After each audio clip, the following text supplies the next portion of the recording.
कळंब चांडोली आणि लौकी जे हद्द आहे ते रानूबाई मंदिर म्हणजे चांगल्या पद्धतीचं दैवत आहे आणि तिथून हे जातो. काय नाव तुमचं? शोभा दगडू काळे. काळे. गाव कुठलं? कळंब. कळंब. काय काम करताय तुम्ही? शेती करताय. बर. कशी घटना घडली? कोण कोण कुठं चालले होते तुम्ही? हा. मुलगा होता. काय नाव त्याचं? स्वप्नील दगडू काळे. हा स्वप्नील ना. हा हा हा बोला. आणि मग माझी बहीण होती. काय नाव त्यांचं? माधुरी.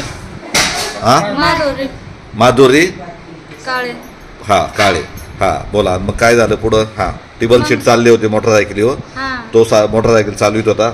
माधुरी मध्ये होती आणि तुम्ही मागच्या बाजूला बसले होते. हा बर बोला. मग तो आला. मग मायावर झेप मारली त्यांनी वाघाने बिबट्याने. आणि काय केलं? झेप मारून असे पंजे मारले. विजा केली. हा ह्या पंजाला ना. हा हा बर. मग घाबरले तुम्ही? आरडाओरडा केला का? हा आरडाओरडा केला. मोठमोठ्यानं ओरडायला लागले. मग अंधारात तो पळून गेला का? पळून गेला. नंतर तुम्हाला कोणी आणलं इथं? मग वन खात्याचे अधिकारी आले. हा ते घेऊन आले गाडीमध्ये. मग तिथून आम्ही मंचरला आलो आणि मग रुग्णालयात उपचार चालू केले त्यांनी. आणि मग ते गेले. याच्या आधी तिथे बिबट्या पाहिला का तुम्ही कधी? आम्ही नाही पाहिला पण बाकीच्या लोकांनी पाहिलेला आहे. पाहिलेला आहे का? म्हणजे वारंवार तिथं म्हणजे पिंजरा लावलाच पाहिजे. वन खात्याने दखल घेतली पाहिजे. दखल घेतली. शेतमजूर काम करतात त्यांची सुद्धा दखल वन खात्याने घेतली पाहिजे. बाबा मजूर कामाला येतात. हल्ला होतो. हा शेतीची कामं याच्यामुळे होणार नाही. मग जर असं प्रत्येक जण जर बिबट्याचं जर दहशत राहिली तर शेतीची कामं होणार नाही. त्यासाठी वन खात्याने उपाययोजना केल्या पाहिजे. वन खातं उपाययोजना करतं परंतु बिबट्याची संख्या काही कमी व्हायला तयार नाही. मग आता आपल्यासमोर ह्या जे आता ही जे जखमी महिला आहेत बिबट्याच्या हल्ल्यात तर त्यांना भेटण्यासाठी शिवसेना उद्धव ठाकरे पक्षाचे तालुका प्रमुख नितीन भालेराव आलेले आहेत. काय नितीनजी काय मत आहे तुमचं? आता बिबट हल्ला हा आमच्या कळंबकरांसाठी तर नक्कीच नवीन हा प्रकार नाही. कारण यामागे देखील एकाच रस्त्यावरती लागोपाठ तिघांवर हल्ला झाला होता. शाळकरी मुलांवरती तिघांवर लागोपाठ हल्ला झाला होता. आज ह्या ताईंवर हल्ला झाला. त्याच्या आधी 1-2 वेळा हल्ले झाले. वारंवार आम्ही कळंबमध्ये मागणी केली आहे वन खात्याकडं की कळंबमध्ये पिंजऱ्यांची संख्या वाढवा. आज सुंबेमाळ्याचा जो फॉरेस्टाचा भाग आहे त्या भागात बिबटे त्या ठिकाणी वास्तवात आहे. 1-4 दिवसापूर्वी सुद्धा आपलं बायोपास झालाय नवीन. त्याच्या पुलाखाली सुद्धा रातच्या 12 वाजता एका हॉटेल मालकाला बिबट्या आडवा गेला. म्हणजे कळंबमध्ये बिबट हल्ले होणे हे काही नवीन नाही. आणि याच्यासाठी आपलं जे वन अधिकारी आहेत आंबेगाव तालुक्यातले ही ज्या पद्धतीने काळजी घ्यायला पाहिजे त्या पद्धतीने काळजी घेतली जात नाही. सारव केली जाते. तात्पुरती उपाययोजना केली जाते. एखादा पिंजरा त्या ठिकाणी आणला जातो. पिंजरा ठेवला जातो. 2-4 दिवसात काही बिबट त्याच्यात येत नाही. पिंजरा उचलून दुसऱ्या ठिकाणी जातो.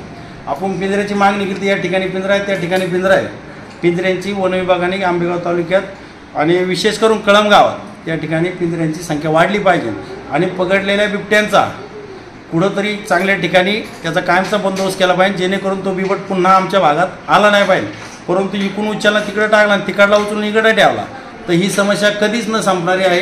आज आमचा कळंब भाग हा पूर्ण बागायती एरिया आहे. ऊस असेल, द्राक्ष असेल, चिकू असेल ही संपूर्ण बागायती एरिया आहे. आणि बिबट्याला लपवण क्षेत्र फार मोठं आहे आमच्या भागात. त्यामुळं वन विभागाने याची दखल नक्कीच घेतली गेली पाहिजे. आणि हे असे हल्ले पुन्हा झाले नाही पाहिजे. पुन्हा जर हल्ले झाले तर मग नक्कीच एक आंदोलन आम्ही त्या ठिकाणी उभे करू आणि वन अधिकाऱ्यांना याचा जाब विचारल्याशिवाय आम्ही राहणार नाही. ठीक आहे. बघा जे नितीन भालेराव आहेत शिवसेना उद्धव ठाकरे पक्षाचे तालुका अध्यक्ष त्यांनी सांगितलंय का बराच वेळा बिबट पकडला जातो. इकडं सोडला जातो. समजा चांडोलीला पकडला जातो तो मंचरमध्ये किंवा आसपास कुठं सोडला जातो. कळंबला पकडला जातो तो म्हाळुंगे परिसरात सोडला जातो. असं सगळ्यांचंच म्हणणं आहे. म्हणजे त्यांचंही म्हणणं आहे. त्यांनी दुजोरा दिला आहे. परंतु याबाबत बिबट संख्या काही कमी व्हायला तयार नाही. आता समजा ठीक आहे बिबट्याच्या हल्ल्यातून या कशा बसवल्या त्यांना माहिती आहे. पण हा धोका फार मोठा आहे. या संदर्भात उपाययोजना करणं गरजेचं आहे. जनजागृती केली पाहिजे. बराच वेळा हल्ले झाल्याच्या नंतर किंवा कुठली घटना घडल्यानंतर वन खातं जागं होण्यापेक्षा या घटना घडू नये यासाठी उपाययोजना करावी. अन्यथा आंदोलन करावं लागेल असा इशाराही त्यांनी दिला आहे. तर पाहू आता वन खातं काय करतं. वन खात्याचे अधिकारी येऊन गेले काल. त्यांनी इथं आणलं किंवा उपजिल्हा रुग्णालयात वैद्यकीय उपचार सुरू आहे. परंतु हे तात्पुरतं होतंय सगळं. बिबट हल्ले सुरूच राहणार आहे. त्यामुळे प्रत्येकाने शेती कामं करताना काळजी घेतली पाहिजे, कारण बराच वेळा शेती कामं करायला सुद्धा मजूर धाजावत नाही. आता सध्या मजुरांची मोठी टंचाई आहे आणि जर बिबट्याचा हल्ला म्हटलं का मजूर यायला तयार नाही. अशा परिस्थितीत शेती कामं कशी होणार हा सुद्धा प्रश्न आहे. तर आता हे सगळे कळंबचे ग्रामस्थ किंवा तालुका प्रमुख यांनी भेट दिलेली आहे. पाहू आता उपाययोजना काय होते, वन विभाग काय करता येते. आंबेगाव वार्तासाठी संतोष वळसे पाटील, मनसा.